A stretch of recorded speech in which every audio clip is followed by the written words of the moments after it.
The week of trade news started with a working Thanksgiving holiday as Canada's trade minister came to Washington, D.C.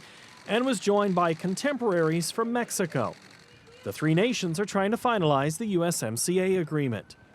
Supporters of the pact would like to see the U.S. Congress sign off by year's end.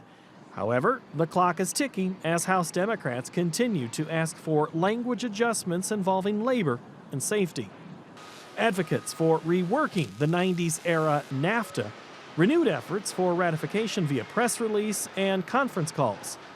The group is touting improved opportunities for American farmers and factory workers. There's everything good about it, plus a whole bunch of things that need to be negotiated now that were not in NAFTA because they didn't even exist at the time of NAFTA, like digital trade is an example, intellectual property is another example.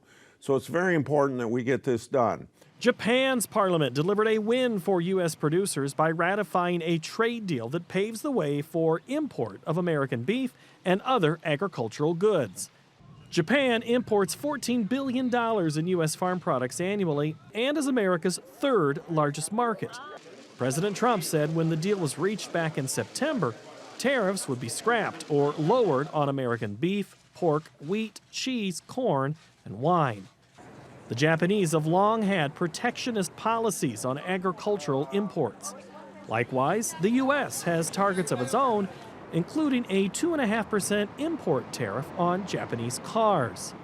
Talks will continue between the two nations with a larger focus on U.S. automobile imports. We want to tax American companies, so that's important. We want to tax them. That's not for somebody else to tax them.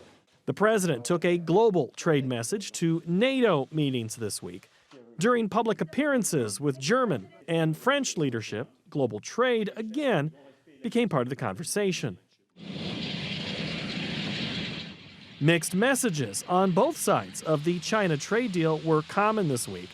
The past 17 months have seen the world's top two economies locked in the biggest global trade war since the 1930s.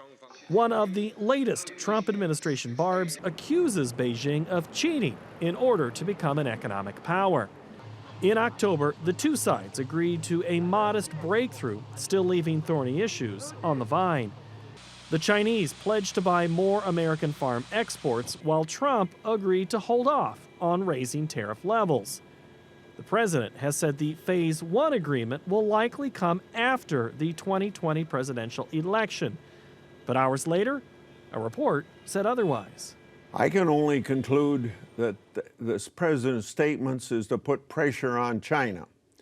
I think that I've, in the last 2 weeks, heard so many positive things coming out of Beijing about reaching an agreement, particularly inviting Lighthizer and Mnuchin over to Beijing again to nail things down, that I would not believe that the president really wants to put this off until after the election. For Market to Market, I'm Paul Yeager.